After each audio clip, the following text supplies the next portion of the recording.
Hello students, how are you all. Last video में हमने session 3 पढ़ा था, जिसमें हमने पढ़ा था कि कौन कौन सी क्वेरी लैंग्वेजेस होती हैं, जिसमें DDL और DML के बारे में पढ़ा था। नेक्स्ट हम सेशन 4 पढ़ेंगे, रिट्रीविंग डाटा यूजिंग क्वेरी। हमने टेबल क्रिएट करना सीखा, उसके अंदर डेटा एंट्री करना सीखा।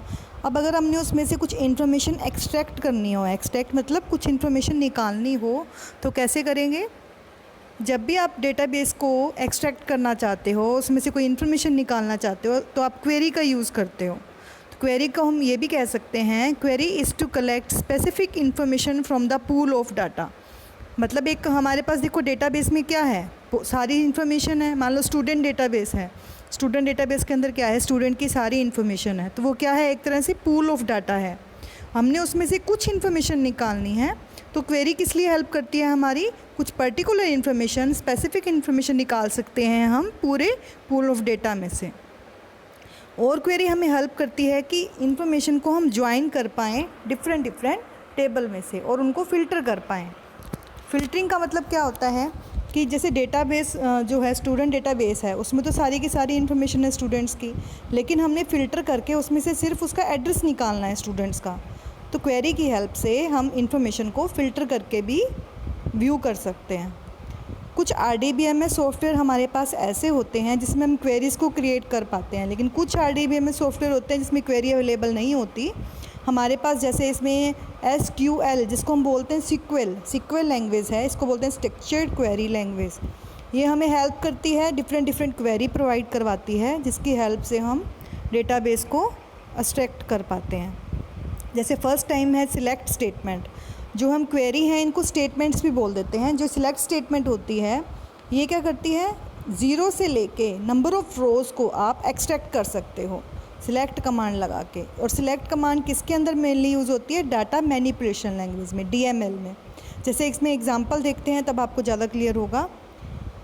Select statement has many option, जैसे वेयर ऑप्शन लगेगा इसके अंदर, या ऑर्डर बाय। वेयर में तो ये हो जाएगा कि कंडीशन लगा देंगे कि जैसे मान लो एग्जांपल दे रखा है, select star from table name. यहाँ पे तो क्या हुआ, स्टार का मतलब कि सारी की सारी जो भी इंफॉर्मेशन है, सारी की सारी रोज़ कॉलम सभी दिखा दे इस टेबल में से। स्टार का मतलब ऑल कॉलम्स, और फ्रॉम टेबल नेम, जो भी टेबल का नेम है। उसके बाद एग्जीक्यूट करते हैं उसको। नेक्स्ट, अगर मान लो कोई हमने कंडीशन लगा के देखना हो, कंडीशन जैसे इसमें अगर एग्जांपल दे रखा हो, जैसे ये तो स्टार का दे रखा है इन्होंने, select star from S detail नाम से उन्होंने टेबल बनाई हुई है, स्टूडेंट डिटेल। स्टार मतलब उसकी सारी इन्फॉर्मेशन हमें दिखा दे, ठीक है। तो ये देखो टेबल में इसकी सारी इन्फॉर्मेशन दिखा देगा।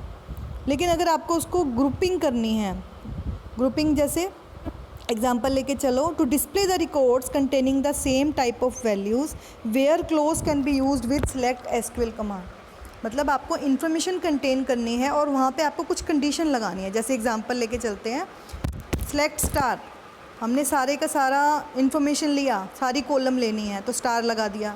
किस में से लेना है, एस डिटेल में से। और where colour is equal to blue, मतलब जहाँ पे कलर ब्लू हो वहाँ पे उस स्टूडेंट की सारी डिटेल दिखा दे। तो आउटपुट में क्या आएगा देखो, जैसे 3 स्टूडेंट थे इसमें, रवि, विकास, संध्या। इनका जो कलर जो था वो फेवरेट कलर था ब्लू, तो इन तीनों का ब्लू था, तो इस कंडीशन के अकॉर्डिंग उसके सारी की सारी डिटेल दिखा दी स्टूडेंट की। स्टार का मतलब सारी डिटेल। हम ऐसे भी कर सकते थे, देखो कि जैसे मुझे सिर्फ उस स्टूडेंट का डेट ऑफ बर्थ देखना था, ठीक है, तो हम सिलेक्ट डेट ऑफ बर्थ कर देते फ्रॉम एस डिटेल्स, और कलर कर देते where colour is equal to blue. तो क्या होता, कलर दिखा देता और डेट ऑफ बर्थ दिखा देता, और स्टूडेंट बस यही चीज़ दिखा देता, बाकी इन्फॉर्मेशन नहीं दिखाता। क्यों, क्योंकि हमने इसमें स्टार सिलेक्ट नहीं किया था। जैसे एक और एग्जांपल दे रखा है इसमें, to view the records in ascending order of roll number. मान लो आपको स्टूडेंट के जो रोल नंबर हैं उनको असेंडिंग ऑर्डर में डिस्प्ले करवाना है, तो आप उसके लिए क्या क्वेरी लगाओगे, असेंडिंग ऑर्डर आपको पता ही है ना, इंक्रीजिंग ऑर्डर मतलब जैसे 1 2 3 4, डिसेंडिंग ऑर्डर मतलब डिक्रीजिंग ऑर्डर, जैसे 9 8 7 6 5, ठीक है। तो इस टाइप से आप इसको कर सकते हैं। अब इसकी कंडीशन लगाने के लिए कैसे लगाते हैं, असेंडिंग डिसेंडिंग।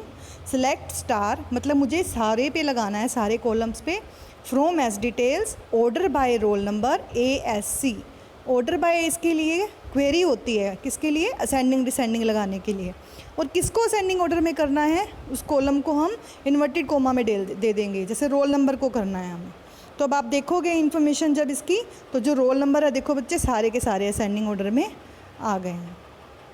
ठीक है, नेक्स्ट हमारे पास है अब यू कैन ऐड, मॉडिफाई और delete records using the insert, update and delete commands. अभी तो हमने देखा कि सिर्फ हमने इन्फॉर्मेशन चेक करनी है, जिसमें हमने सिलेक्ट का यूज़ किया, वेयर क्लोज का यूज़ किया और असेंडिंग और डिसेंडिंग ऑर्डर का यूज़ किया, जिसमें हमने सिर्फ इन्फॉर्मेशन को व्यू करवा लिया।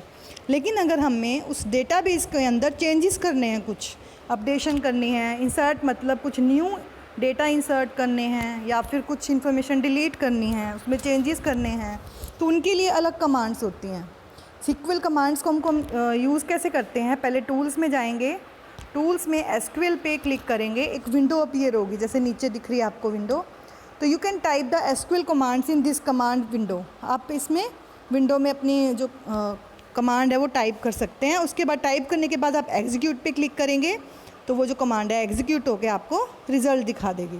अब जैसे मैंने आपको बताया था कि अगर आपको टेबल में आपके डेटाबेस में चेंजेस करने हैं, तो उसके लिए कमांड होती है अपडेट कमांड। अपडेट कमांड में कि आपको डेटाबेस में कुछ रिकॉर्ड्स हैं, उनमें मॉडिफिकेशन करनी है। जैसे मान लो कोई स्टूडेंट ही है, कुछ स्टूडेंट का एड्रेस चेंज हो गया है, वो पहले कहीं और रहता था, गुड़गांव रहता था या अब दिल्ली चला गया है, तो उसका एड्रेस चेंज करना है। तो एड्रेस चेंज करने के लिए हम एक कंडीशन लगा देंगे, स्टेटमेंट यूज़ करेंगे, जिससे उसका एड्रेस है जो वो चेंज हो जाएगा। तो इसके लिए देखो क्या इसका सिंटैक्स रहता है बच्चे, जो भी आप स्टेटमेंट करोगे, जो भी क्वेरी करोगे, सबके आपको सिंटैक्स आने बहुत ज़रूरी हैं। जैसे मैंने ऊपर सिलेक्ट का दिखाया था, सिलेक्ट का सेंटेंस हमारे पास है, अभी आपको शो करती हूँ, ये वाला, select star from S detail, sorry S detail भी नेम दे रखा है, एग्जैक्ट नेम नहीं लेना आपको, टेबल नेम, ये देखो ये select star from table name. तो एग्जैक्ट सिंटैक्स क्या है सिलेक्ट का, आपका ये है, और वो जो आप इसमें नेम लिखते हो वो उसका एग्जाम्पल हो जाता है। अगर अब आप अपडेट का अगर आप करोगे, तो अपडेट का इसने दिखा रखा है,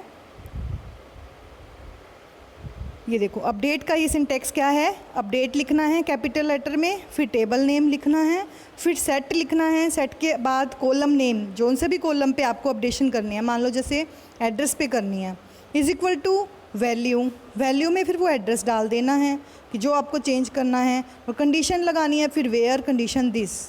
अब इसका एग्जांपल नीचे दे रखा होगा, मैं आपको दिखाती हूँ। जैसे ये है, इसमें स्टूडेंट की लोकेशन चेंज करी है इसने, तो अपडेट लिखा पहले, अपडेट लिखने के बाद टेबल का नेम लिखा एस डिटेल, फिर सेट कीवर्ड डाला, फिर लोकेशन कीवर्ड, लोकेशन कीवर्ड को चेंज करना है ना उसने, तो location is equal to Bhubaneswar, कि उसकी लोकेशन अब क्या हो जाए, भुवनेश्वर हो जाए। और कंडीशन क्या लगा दी कि जिसका रोल नंबर 14 है उसकी लोकेशन अब भुवनेश्वर हो जाए, पहले जो भी थी लेकिन अब चेंज होके क्या हो जाए, भुवनेश्वर हो जाए। और किसकी हो जाए, जो भी कंडीशन में हम देंगे, वेयर में हमने क्या दिया कि roll number is equal to 14 है जिसका, उसकी लोकेशन भुवनेश्वर हो जाए। तो ये अपडेट से क्या होगा, तो जो भी रोल नंबर 14 है उसका एड्रेस अब लोकेशन है जो वो चेंज हो जाएगी।